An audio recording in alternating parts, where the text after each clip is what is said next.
Hi, I'm Karl Konrad and welcome to the latest edition of IMI News. The Hong Kong Special Visa. Well, that's what we call it here in the office anyway. But is it really that special after all? Yes, it does offer some kind of permanent residency pathway for about 10,000 Hong Kong international students and working people in Australia. But to a large extent, it's not really offering much hope to the majority of Hong Kong citizens themselves. According to the Prime Minister, temporary graduate holders and skilled workers will be offered an additional 5 years of work rights on top of the time they've already been in Australia, with a pathway later to permanent residency.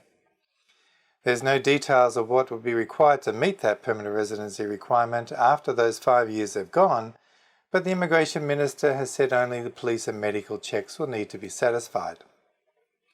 Those who are on student visas will be eligible for a new 5-year graduate 485 visa on the completion of their studies, with also a pathway to permanent residency at the end.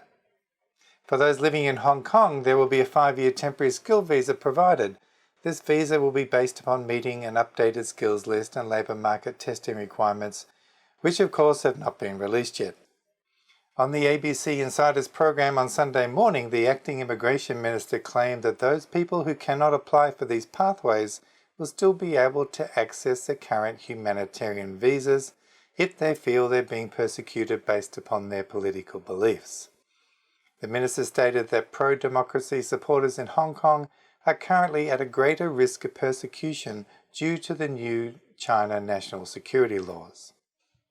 The minister also seemed very keen to try and attract the wealthy business people of Hong Kong to move to Australia and establish their businesses here. There are current visa pathways already in existence that would meet such requirements, such as the 132 and 188 visa. However, it seems that the minister has in mind to perhaps make it easier for the business people of Hong Kong. We acknowledge that it's a generous offer to those Hong Kong citizens who are currently in Australia, but it does seem rather opportunistic. Australia runs the risk of being judged that we are only interested in taking the wealthy and highly skilled people of Hong Kong, and then really leave the rest to their own devices to survive the political changes taking place.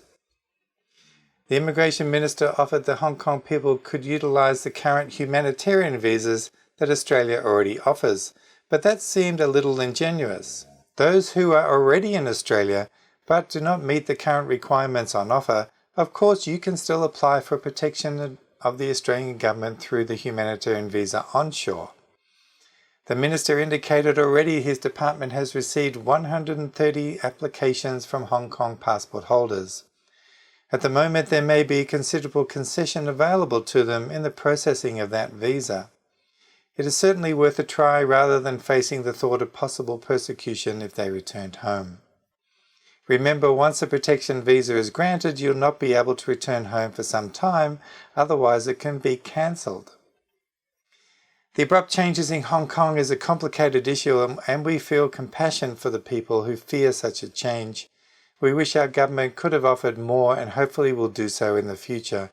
But these are difficult times and we can understand the government feels overcommitted on so many fronts.